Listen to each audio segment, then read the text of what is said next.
Well, we're here in Vancouver, and I am so delighted to be at Daphne's home, Daphne Marlatt, who's a longtime Vancouver-based poet, and I'm here with Karis Shearer, who just came in from Kelowna, some hours to the east, and who also likes Vancouver. Thank you, Daphne, for having us to your house. You're most welcome. This is really it's a pleasure. Exciting. And I see snow behind you outside, which is highly unusual. Yeah, we're a little bummed. We were hoping that Modpo would show up in Vancouver and it would be very Vancouverite, Vancouver-ish, fog, 45 degrees. We're here to talk about Generations at the Mouth. And it's a poem that you can find in several places. One is this absolutely marvelous collected earlier poems. It's called Intertidal. And of course that poem is here. But in a minute, when I turn to Daphne to read it, she'll also describe where it can be found. And that was edited very wonderfully by Susan Holbrook. Yes, it should be noted because it's just an absolutely fabulous work published by Talon Books, which is an independent publisher that does miraculous things here. I'll also say that a book that's a little less voluminous but similar in scope, the collected poems of Roy Mickey, which is a relatively new book called Flow. And I should also point out that Scooter is part of the conversation here. This is Scooter. One-eyed Scooter. Yeah. So Daphne, I'll ask you to read the poem, tell us a little bit about the book, and then we'll just talk about it. Okay, do you want me to tell you about the book before I read it? Sure. Sure. Okay, well, this is actually a poem that was written later than any of the other poems in the book. It was published in 2001 by Ronsdale Press, another good Vancouver press, and it's a new edition of two earlier editions. Steveston published originally by Talon Books. I think I'll hold these up. Yeah. Here's one. And this is published by Longspoon Press. This was 1974. This is 1984. But this one didn't go anywhere because Robert Minden, the photographer, whose wonderful photographs are in the book, was exasperated when the book came out because the printer had cropped the photographs without any consultation. Oh, goodness. Yeah. So this one stays in its cover. But that one, with the map in the front, had all the photographs of Robert's in the beginning. And we experimented. In the second edition, we interspersed them. He didn't like that at all. In this edition, they're all at the back as a separate little folio of Steveston photographs with new ones added. So this poem is part of that, and it's a little hard to talk about it out of context of the photographs, but we're mostly going to have to do that. It's going to have to be a poem that stands alone. But I'm glad we prefaced our discussion with this so people who happened upon this film will be encouraged to buy a copy of the book. I think that one is out of print. This one is in print. Good. So, okay, let me start here.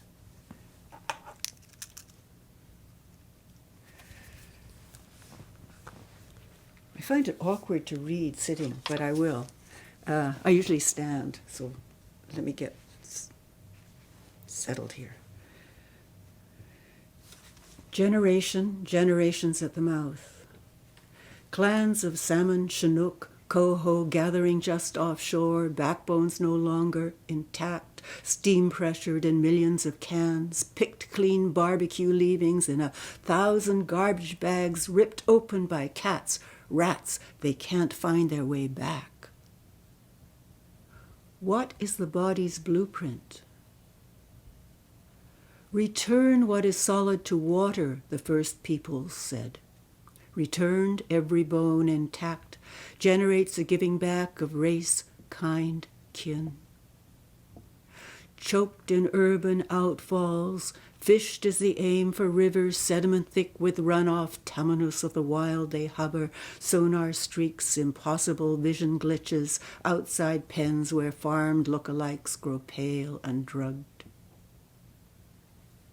Kin, wild skin, wild and electric at the mouth where rivers disappear in the that is not that. The Chinook can't find their way back. Come out of the blue, this flow, these energy rivers and wheels, radiant giving unlocked.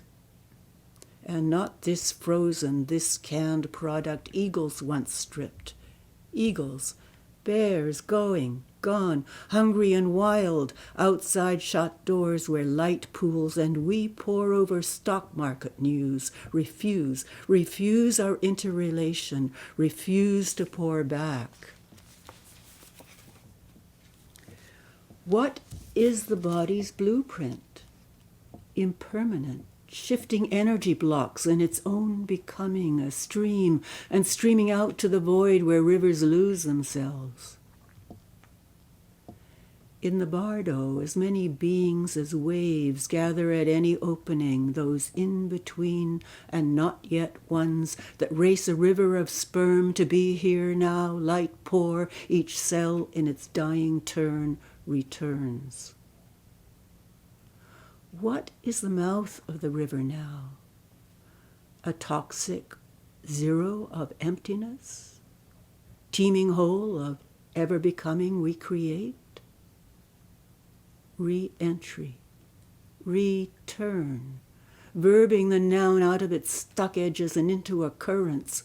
Currents, we've lost the verb in our currency, a frozen exchange, streaming emptiness. They're fishing in London now. At the mouth of the river, clans of the possible are gathering, the Chinook, the coho rivering just offshore are us. Thank you, Daphne. You know, I want to ask both of you a giant question that will simply lead to a long conversation. I'd like to focus on, and this poem I think is typical of the strategy, sorry for that word, the practice of using words that have great resonance, that are open-ended. This is such a great example of that. So I want to just throw out 4 words which do a lot of work here and just ask each of you to comment on any of them or all of them. One, obviously, is generation or generations. It's 2 different words, but we'll put them in one. The second is mouth, which is very powerful here. The third is refuse, which could also be read as refuse. And the fourth is currency and current. All of those do double work. So who wants to start? Pick any of them. Karis, which one would you pick? I think the word mouth really speaks to me because it does show up quite often in Steveston as a whole, as a book. Right. Can we say what it means, like tick off some options? The human mouth, the thing that speech, allows the voice to happen. Yeah. The mouth of the river, which is a major figure in this book and in this poem, which is a place of gathering, of kind of a bottleneck in some ways as well. Yeah. So it does 2 kinds of work. One is a meta-poetic work of the poet thinking about her mouth, our mouths, our ability to speak or to bear witness to the other mouth, and the other is, of course, the main concern topically. Do you want to pick one of the other words that I mentioned? Currency, refuse? Kura and currency. Yeah, I was interested to find kura in the root of currency because it is about streaming movement, flowing, and realizing how our attitude towards money is about gathering as much as we can in our culture, amassing it. It's solid. It's not, and we bank it. We worry about pension plans and savings and all of that. And of course, bank, it's not a word used here, but it's the same kind of economic and ecosystem pun. That's right. That's right. So currency is the problem, you say often, somewhere in your poems, especially more recently. Well, I want Commodification of the commo- mouth of the river, right? the commodification of everything, which is a way of, it's supposed to be a form of exchange, but it doesn't act that way because we are so encouraged by advertising to amass, whether it's clothing or cooking ware or whatever. Shoes, for instance. Some women amass huge numbers of shoes. And when I think about salmon in its natural state, not in its farmed state, but in its natural wild state, it feeds so much. The eagles, the bears are mentioned in here, but it also feeds the whole ecosystem. The remains go into the soil and the forest draws on it. All those nutrients are huge. And I worry about what is this economy on this coast, even before all of us settlers arrived, was based on salmon. That was the actual economy. And I worry about what is going to happen when the salmon are so bombarded by all these big oil freighters and huge, massive trawlers and shipping coming in and out constantly. The container ships are so huge now, and they create so much noise underwater. So I want to find a way of it all to stream again, to flow again. Yeah. Karis, I'm sure you will agree, once I get this idea out, the brilliance of this, one of the brilliant things about this poem is that it takes the saying of the first peoples, return what is solid to water, and makes it an economic reality. It's not simply an environmental reality. Yeah? Could you try to translate into plain English or modern English or settler English or whatever, return what is solid to water? What does that mean? I mean, I was struck as well by that, like how it resonates in a couple ways in this poem. Return, trying to look at return what is solid to water, that there's a kind of relationality between the body and the ecosystem, right? That what is solid, everything returns to the earth in some ways, into the water. But we see that in a kind of curious way in the opening line, where it's this kind of beautiful opening that then becomes inflected with garbage as well, with the plastic bags and the congestion. Cats and rats. And it's, so that the salmon returning is being returned in an ungenerous way that's inflected with consumerism, plastic bags. So I take it that what was meant was a practical piece of advice, of learning. Well, this is actually a First Nations, specifically Kwakwakwa, traditional practice, which was that when you ate a salmon, you returned the bones to the water. And was that spiritual or practical? It was spiritual, to bring back more salmon, because there was this understanding that we've completely lost of the kinship between animals, fish, and humans. And their first ancestors were often in the form of animals or fish, salmon, say. So there's a lovely statement I just came across recently. It's quoted from a contribution in a book called Animal Others by Steves, I forget his first name. And it's based on Susan Reed's 1976 dissertation at UBC. And I knew Susan. I learned a lot from Susan through her work with the Kwakwakwa winter ceremonials and the Hamatsa ritual. This statement goes like this. This is something we don't want in our culture to even think about. Eating is a preparation for being eaten. It's just a preparation for being eaten. You turn the body, and it was originally sky burial, I guess, on the coast for many cultures. And so then the eagles and ravens would. And it's interesting that that is the same as in Tibetan culture. It's a sky burial, and the birds, the vultures, come down and strip the body. But it's putting your own body back into the whole ecosystem. It's a process. It's not a solidification. Is there a sense here that, like, as settler subjects, we're not doing it right? Yes, right? That yeah. opening few lines Yeah. where the salmon are being returned to the water, but they're being returned processed, Yeah, squished. putting cans. putting cans with plastic. Yes. And it's a return that's very much inflected with, like, capitalism and a kind of settler colonialism.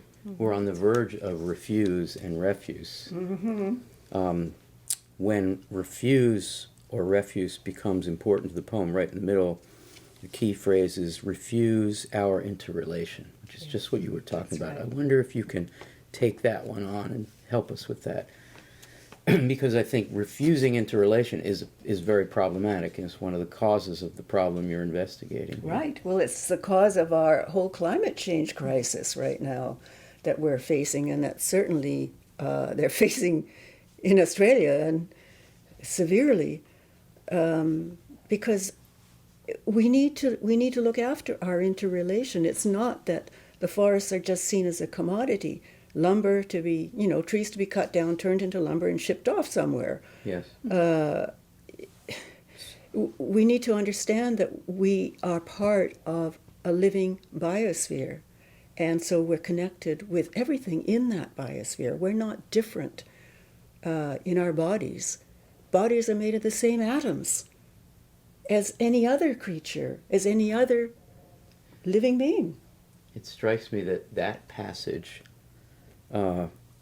starting with "We pore over stock market news" and ending that stanza, "refuse to pour back," does what poets can do because they have license to mix, to do what seems non sequitur, to make them into sequential thoughts there. So, Karis, I'm turning to you. We pore over stock market news, comma, refuse or refuse, and if you've been reading above, you might think it's refuse there. Then refuse our interrelation. Then refuse to pour back, which refers back to the first people's advice about the circle of life that you were just talking about. So, do you, like, I got chills when you started talking about refuse our interrelation, because I was thinking the power of the poet to deal with an imponderable thing such as climate change by being radical enough to put these things together. We pour over stock. Pour is a great word here. We pour over stock market news, and then we refuse to pour back.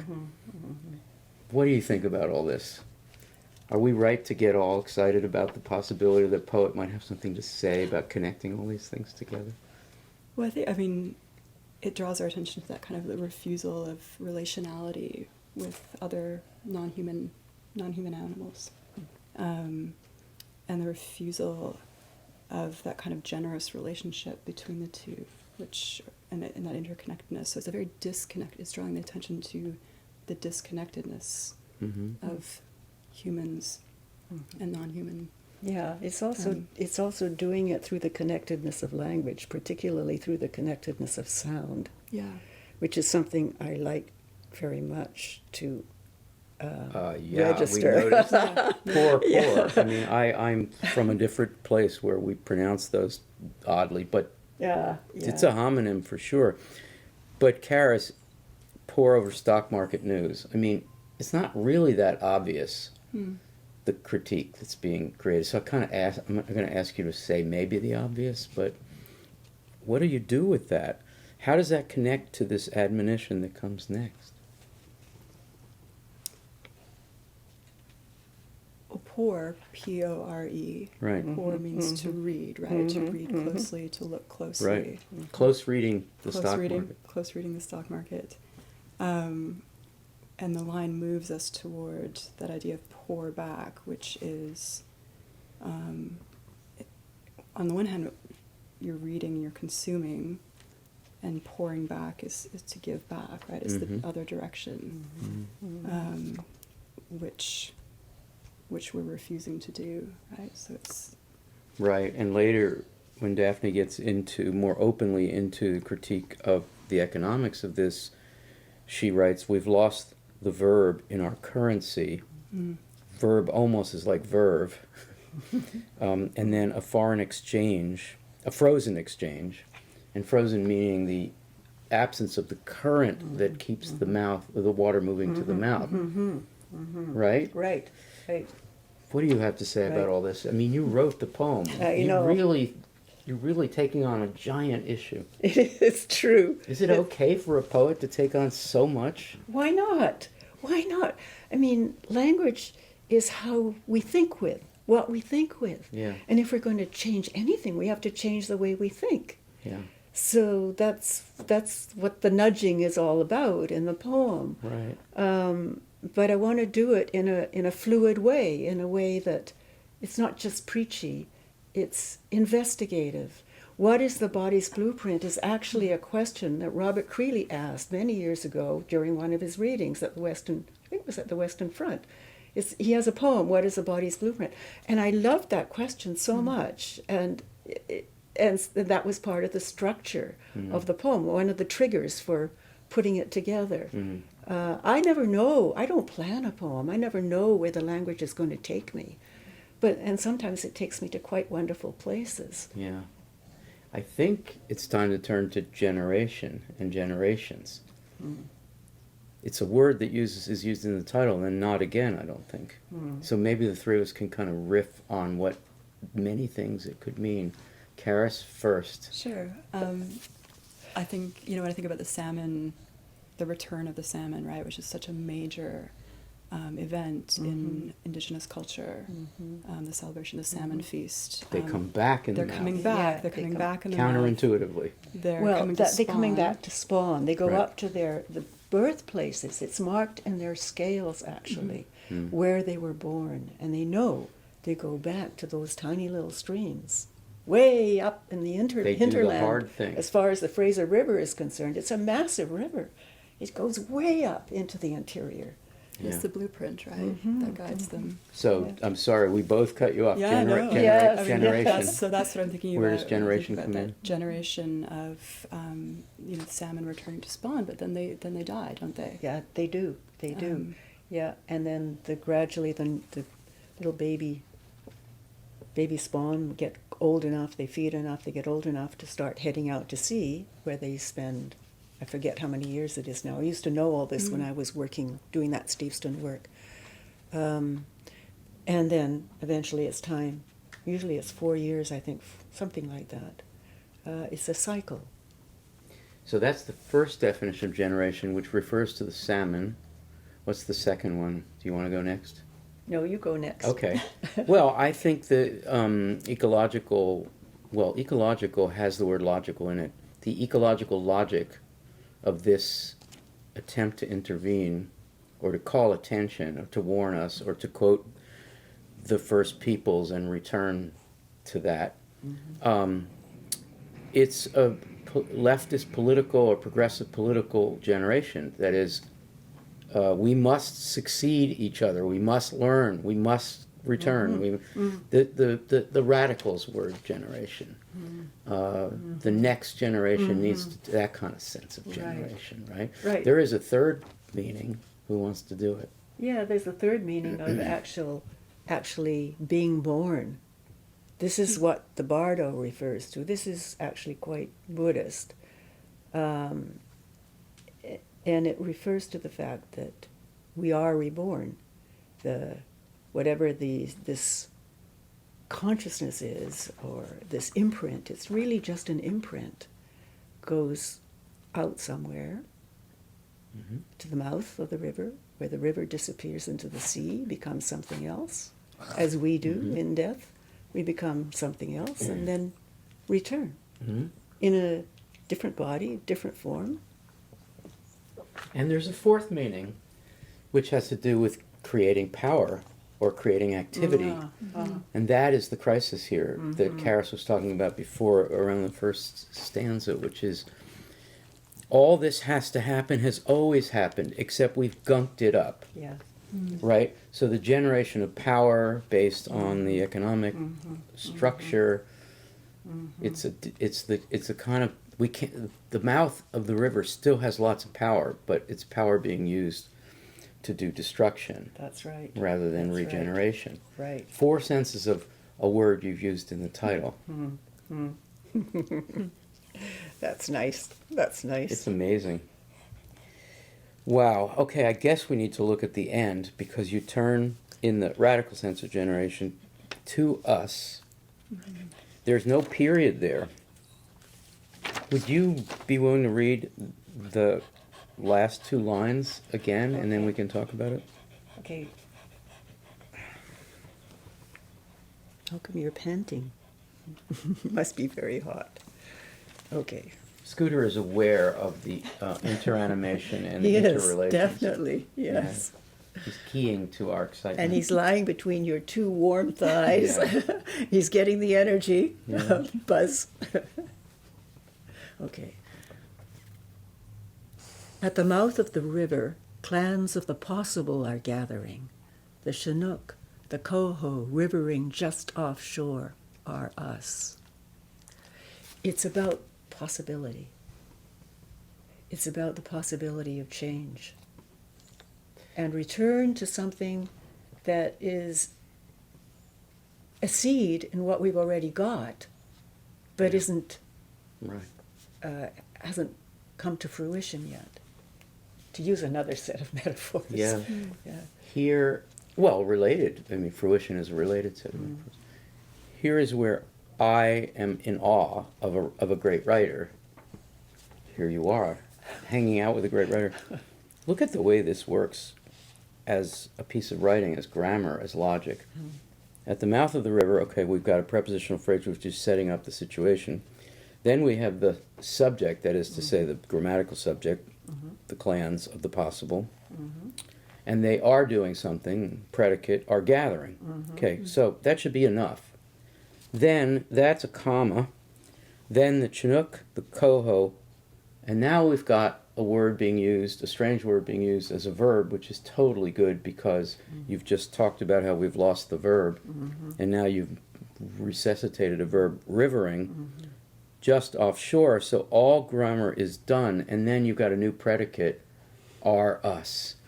It's totally fabulously confusing, and you can't help but read it and feel implicated in the work you have to do in order to connect logically, grammatically to the fish and to the mouth. Right, right. And it's our job. That's essentially. right, exactly. That's wonderful. did I do? That's wonderful, Al. It's just so, holy cow. Do you want to add a holy cow?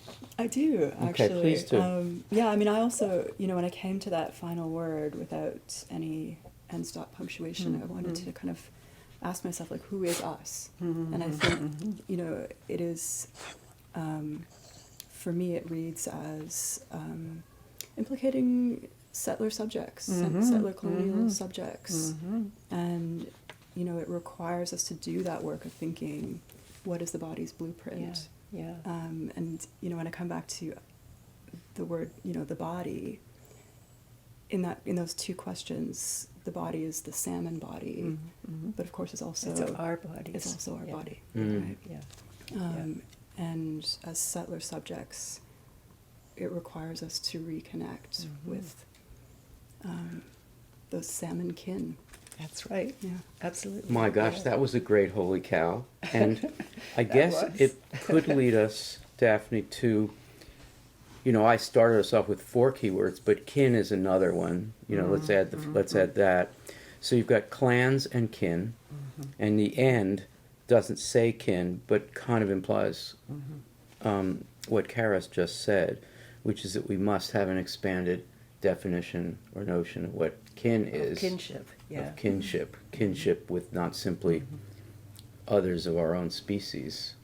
And you use the word race, kind, kin. Kin is the largest of those categories. So Can you, this is hard to do, but can you say a little more about how you want to think of kin in this poem? I'm trying to remember a poem I wrote a little while ago, some months ago, that also is about this. No, I'm not going to be able to recover it right now. But kin, well, first of all, so many beings have kin with an S in front of it. Mm. And we only think about our own skin, saving our own skin, you know? So I just want to expand that to recognize the kinship with all creatures, and not just those with skins. Fish have scales. They have skin scales. Right. But, you know, trees too. Kin, I love that word kin. I think because it's so small, it's only 3 letters, and it embraces so much. Yeah. Yeah. Yeah, the poem's probably, if you had to do one word for it, it would be about kinship. And kinship is something that poets with mouths do really well because they explore relationships through metaphor and figuration, which you've done here, and puns too. Yeah. Yeah. Kinship is what poets do linguistically with their mouths. Right. And also the kinship of phonemes, of sounds. Exactly. Yeah. Yeah. That's what usually pushes a poem for me. Yeah. It tips me off to the possibilities, the semantic possibilities. Right. Yeah. Well, I'm going to ask each of us to add a final thought in a minute, but before that, I wonder if you, when I suggested this poem, this was my suggestion. I thought it was both terrific and brilliant on its own, but also representative of your concerns and your style. Do you think that's right, that it is a representative poem in some way? Well, it's representative of some of my style, because I also write short line poems, as you can see in intertitle. Right. But the dominant current is to put together that which is seen as separate. I think that's probably the major push in all of my work. Right. And that's really happening here overtly. Yeah. When Ron Hatch, who runs Ronsdale Press, said, "I'd like you to write a new poem for Steveston." And I mean, this work was done in the early 70s. Right. And this was 2000. Right. And I thought, my God, how can I write something for work I did so long ago? And then I thought about what was happening around me at that point, and it was already becoming clear that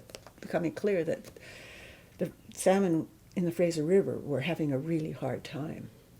The runs just weren't nearly as big as they used to be, and they were diminishing steadily. So I thought, okay, I have to address this in some way, but it has to be large enough to embrace the whole cycle of Steveston poems. And I didn't think I could do it, but you know, one thing leads to another. Yeah, you did. One word leads to another. Yeah. Why don't each of us offer a final thought, something that you had wanted to say about this poem but haven't had a chance to yet? Karis, do you have one? Yeah, I do. I'm kind of focusing on a line that we haven't talked about yet, which is they're fishing in London now. And I always think about your work in Steveston as being so, kind of proprioceptive and place-based, and so when you're writing, you're in Steveston, you're moving around, and London kind of telescopes us out to think about this on a global scale, right? And so it's both that connection between the local and the global economy of fishing. And I was really happy to hear about how they cleaned up the Thames, and if they can do it, we can do it. It was that was the push behind that line. Yeah. Your final thought? No, I'd like to hear your final thought. Okay. I just wanted to go back to mouth. In the mouth is an idiom. It's the preposition we use with mouth mostly, of the mouth, not so often. I think in the mouth is mouth. But at the mouth that's a great preposition for mouth. Of course, if you're thinking about a river, that's right. Yeah. We are at the mouth. But I love the idea of a poet trying to work at the mouth. Right? So the way you read it, I mean, you take reading so seriously. I mean, reading like speaking aloud your poems. Yeah, I do. Right. You do. And you read this so beautifully and powerfully, and I think there's a lot of work being done at the mouth. And you wanted to sit up, you prefer to stand, in fact. And that is all about not just performance or some kind of vanity of performance. It's about making sure that an old poem like this, it's only 20 years, but still, is happening at the mouth. Interesting. That's really interesting. Well, it's true. It's about generating the bodily Generating. energy to move out to hearers. That's what the title of the listeners. poem is. Yeah. It's also about the Yeah. poet speaking a social, political, and economic issue Yeah. bravely, refusing, to do it any other way, and we have to be heard. You are you're working at the mouth. Yeah. I really that's like nice. that That's meta nice, poetic quality. Thank you. Oh, we came a long way for this, but it's so worth it. You did come a long way. We for did. it. Do you want to have a final thought? Maybe it's just Well, when I wrote this poem, I remember telling you about feeling quite daunted by the idea. of talking about Yeah, this. yeah. And then, feeling daunted about the idea of even writing this poem. And then, as you said, it is just about 20 years later, here you are, coming to ask me to read it, and recording it, and recording a discussion about it. So it's alive, it's still alive. That makes me feel very happy. That is a great way to end. Thank you both so much. I'm going to hold up Intertitle. This is a must-have book because look how thick it is. There's so much going on here. So. Well, yeah, but there's a long bibliography. There's a wonderful introduction by Susan. Oh, so you're And there's basically an minimizing it all. Well, Anyway, it's not even all that I've written in those years. that's true. This is Yeah. the earlier poem. Thank you both so much. This was great. Thank you, Al.